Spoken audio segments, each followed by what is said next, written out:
Hi, everybody. Ladies and gentlemen, thank you all for coming this evening and for your interest in quality of education in Charlotte County. I'm Karina Schmitt, candidate for School Board in District 3. I apologize that I cannot be with you this evening due to a conflict of appointments as my daughter is starting high school in Inglewood, and this event tonight conflicts with her school's orientation and their open house, which is running from 4 to 8 p.m. I believe, however, in the importance of parents and guardians to support their children and to guide them in life as our spiritual leaders, God and his son commands us to do. Thank you also to Pastor Thomas for your kind understanding and for allowing me to read my statement instead as a recorded message.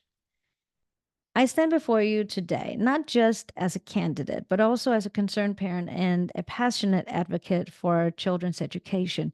I'm running for school board in Charlotte County with a vision for a brighter future, more accountable future, you can say, for our schools.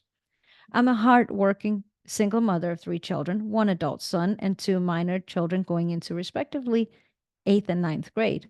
My oldest son is now 20 years old and is already well on his life's journey with his own home and career path. I grew up in Denmark and came to the United States in 1999. I lived 2 years in Italy, in Naples, with my ex, where he was stationed with the U.S. Navy. For my bachelor's and master's degree studies, I studied at the University of Southern Denmark.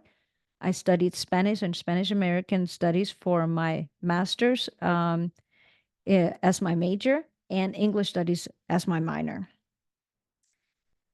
I have a broad academic and professional background that I bring to the table from the financial industry in banking and life and health insurance, as well as I owned my own publishing company.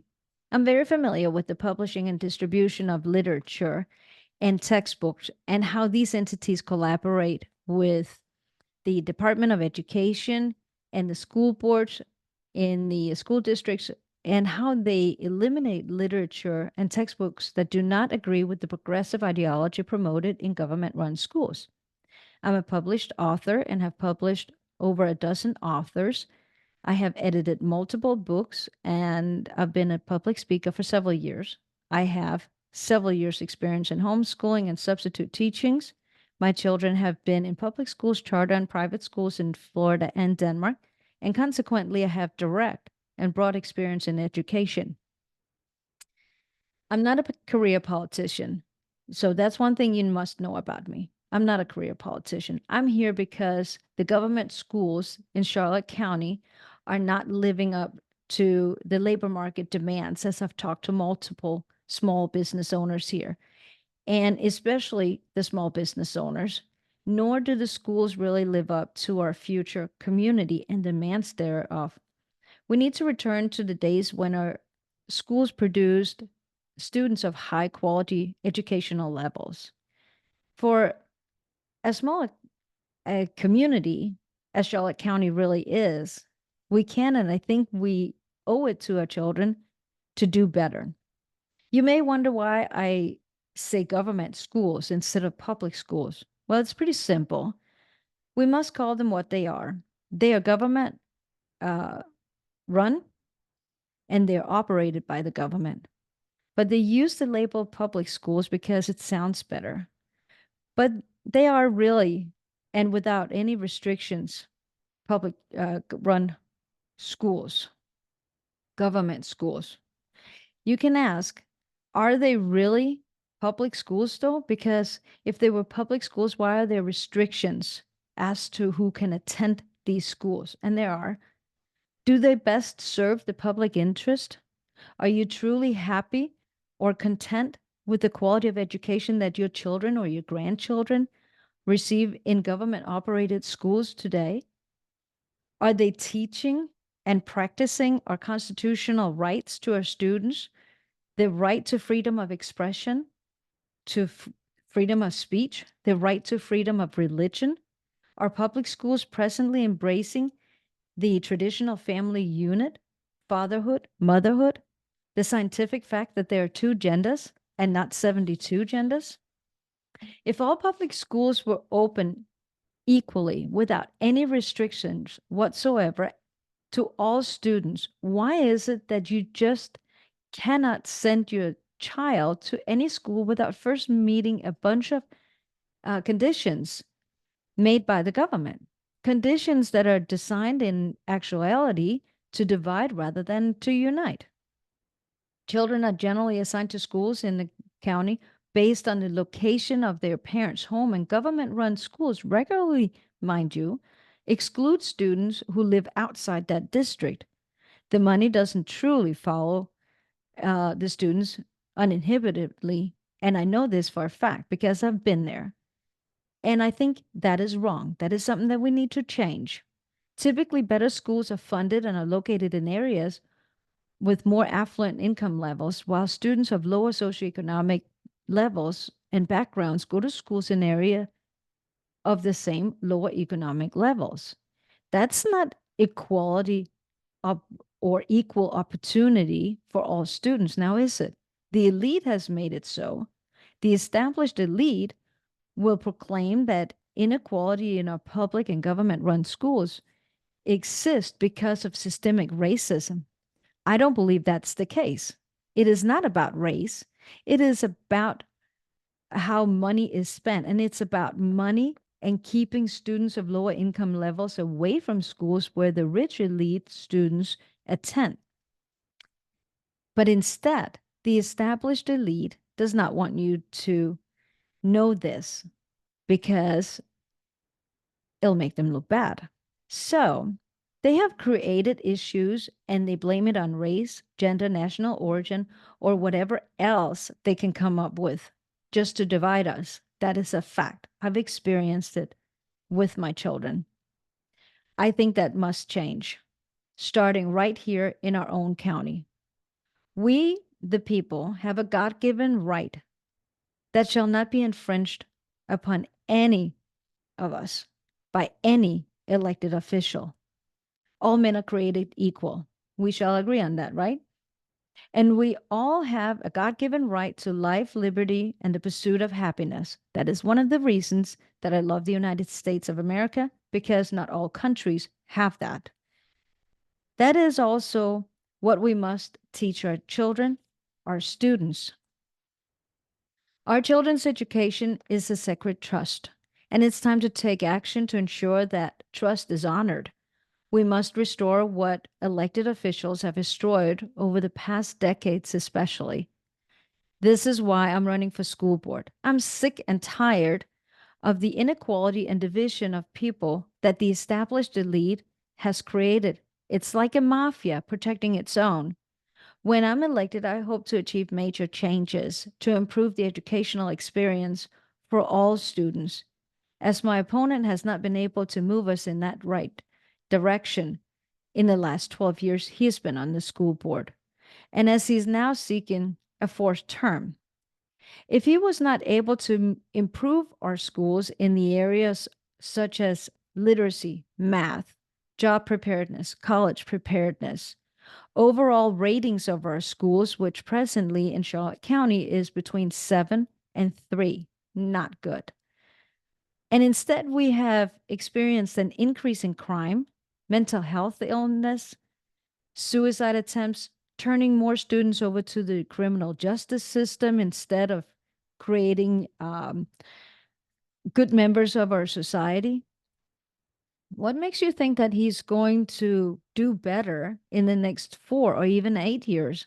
I don't think so. His net worth will improve, that's guaranteed, but the quality of education will not.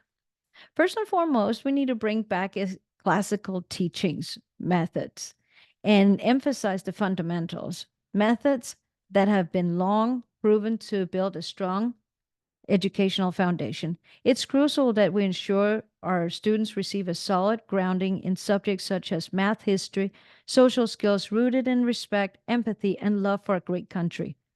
By focusing on classical education, we can help our students develop critical thinking skills, not just memorize text, some texts which are not even based on facts. We need to teach history factually and contextually, using primary sources to give our students a comprehensive understanding of our past. It's not about politics and developing social justice warriors. It's not just about knowing dates and events, it's about understanding the context in which these events happen and learning from them. To understand the present, one of my professors always told me, to understand the present, we must look to the past and understand the sequence of events that brought us here. Only then can we work for a better future as a united people. For whatever was written in the former days was written for instruction, that through endurance and through the encouragement of the scriptures we might have hope. And so we learn from Romans 15:4. In other words, history matters and it shall be a teacher so that we do not make the same mistakes that they did in the past. Furthermore, I believe that social skills are paramount. We must teach our children to treat each other the way that they wish to be treated. It's very simple. Fostering an environment of mutual respect and kindness. This principle should guide their interactions both in schools, at home, and beyond. It's also essential to ensure that our schools provide equal opportunities for every child. Love for our country should be taught not as a blind patriotism, but as a deep understanding of our nation's values and the importance of striving towards a more perfect union, a union of united people, not divided people. As, as said in Romans 2:11, for God knows no partiality. Let's all remember that every day. And let's teach our children that both at home and in school. We must bring back classical literature and teaching methods to increase the literacy levels and to ensure that American students once again are competitive with their national peers and employ critical thinking skills in everything they do. Today, foreign students often beat American students in English, literacy, math, science, and foreign language acquisition skills. We are not the best in education in the world anymore, and we must work hard and make the necessary changes to bring us back to the top. In the last 10 to 20 years, and think about this, our school boards, not just here locally, but around the country, have failed and have created a watered down education system. Figuratively speaking, you can say that we went from being champagne and caviar to Kool-Aid and frozen dinners, from being the best to barely keeping our heads above the water. Because of that, I think it's critical to change the board members from being Kool-Aid rather than champagne. Unfortunately, we're not seeing these priorities being addressed adequately, and that's another reason I'm running. Recent reports show that troubling lack of funding for textbooks, supplies, and other essential educational materials are lacking. In fact, as I reviewed the report from the Florida Department of Education entitled Educational Funding Accountability Report from 22 to 23 academic financial report year, there were no funds spent in any of the schools in Charlotte County that year for textbooks, computers, hardware and software, instructional material, library and media materials, and other educational supplies and materials. I was shocked. It's unacceptable. This is mismanagement of tax dollars, which is your money. I don't believe it was a mistake in the report that no dollar amounts were shown under these categories. I think it's just a fact that no money was spent on that. Perhaps they can prove me wrong. We shall see. Instead, the school board is spending millions of dollars on mental health, correctional resources, and behavioral programs. They're spending money on therapists and social workers instead of school books. While these are areas, of course, of importance, they should not come at the expense of educational resources, which are fundamental to the students. The incumbent I'm challenging has been on the board for, like I said, 12 years, and now he's seeking a fourth term. During his tenure, we have witnessed a decline in literacy and math skills, a lack of job readiness training, and an increase in violence, drug abuse, and mental health problems in our schools. These are reported numbers and supported by the sheriff as well. If he hasn't been able to address these critical issues in the past 12 years, what makes you think that he will solve them in the next 4? It's time for a change. We need a thorough audit of the school boards and the school district's budget and the financial reports to ensure that funds are being used effectively and transparently. We need decision-making power to be returned to the parents and guardians and the true stakeholders that they are in our children's education.